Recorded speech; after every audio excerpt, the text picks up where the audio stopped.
If you've been wanting to combine your hobbies, then this quilted coaster with a crochet edge is the perfect project for you. To make the center of our star, we'll need to cut 2 of our squares in half diagonally so that we have 4 triangles. Then we'll press all of our pieces in half, making sure we press the center square in half in both directions, just to mark the centers of all these pieces. These creases are important because we want to line up the center of the triangle with the center of the square, but the side of the triangle is going to be longer than the side of the square. We'll clip 2 triangles onto the square on opposite sides and then sew down both of those sides to attach the triangles. Then we'll press our shape open so the triangles are pointed out from the square and repeat that process, attaching the triangles to the other 2 sides of the square. After pressing this open again, we will trim that square down to a perfect 3.5 inch square and set it aside. Now it's time to make the flying geese using the stitch and flip method. We'll start by drawing a diagonal line on the back of all of our small squares and setting half of them aside. Then we'll place a square right sides together on the end of each rectangle and sew on that diagonal line. After that's sewn, you can trim off the excess fabric in the corner, leaving a 1/4 inch seam allowance. That was the stitching. Now it's time to flip them open by giving them a press. To finish off these flying geese, we'll repeat the exact same process with the squares that we set aside earlier.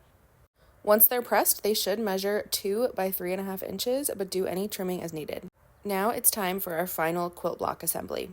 We'll create this star layout by adding in some corner squares, and then we'll sew the rows together first. Now we're going to be very intentional with our pressing so that our seams can nest and we can get perfect lined up corners. So on the top and bottom row, we want our seams to be pointed out towards those corner squares when we press. Then when we press the middle row, we want to make sure those seams point in towards the center square. Now, as you pin that top row onto the middle row, your seams should be pointing in opposite directions, which can help you line them up perfectly and clip them in place. We can clip the bottom row on now too, and then sew all of our pieces together. One final press and our square should measure 6.5 inches.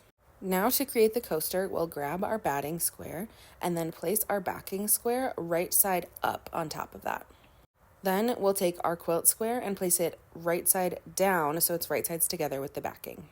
Make some marks for a couple inch opening along the bottom and then sew all the way around, starting and stopping at your marks with a back stitch. Once that's sewn, we can trim off the excess batting and backing and also snip off the corners. The only place I am not going to trim is at the opening to leave extra fabric to stitch it closed. Then we can turn this right side out, grabbing a chopstick or something else pokey to poke into those corners and make sure they turn all the way out and also slide it along the seams. Then give everything a good press to lock those seams in place and tuck in the fabric at that opening. Then to finish this off, we'll top stitch 1/8 of an inch away from the edge all the way around. Quilt if desired, and then the sewing part is complete. We can't crochet directly into the fabric, so we need to create a blanket stitch around the edge first. You need the total number of blanket stitch loops on each side to be a multiple of 3. I ended up finding that 24 worked best for me. They're each about a 1/4 inch apart. Then to start the stitching, you can either use a super sharp needle, or because I did not have one that was sharp and also large enough to fit my yarn, I used this awl to poke holes in all of the places I need to sew first. Then you can just blanket stitch along the edge. Once that's done, we'll create a row of single crochet all the way around. You'll need to do 2 single crochet into each blanket stitch along the side and 6 single crochet into each corner. Your final number of single crochet should be a multiple of 6, and then slip stitch into the first stitch when you get all the way back around. To create this scalloped edge detail, we'll put 5 double crochet into the first stitch. Then we'll skip 2 stitches and slip stitch into the next stitch. Finally, we'll skip another 2 stitches and then start our 5 double crochet again into the next stitch. Repeat this pattern all the way around until you get back to the beginning. Finish up your coaster by weaving in any of your yarn tails, and then enjoy having this perfect place to set your water bottle or your morning coffee.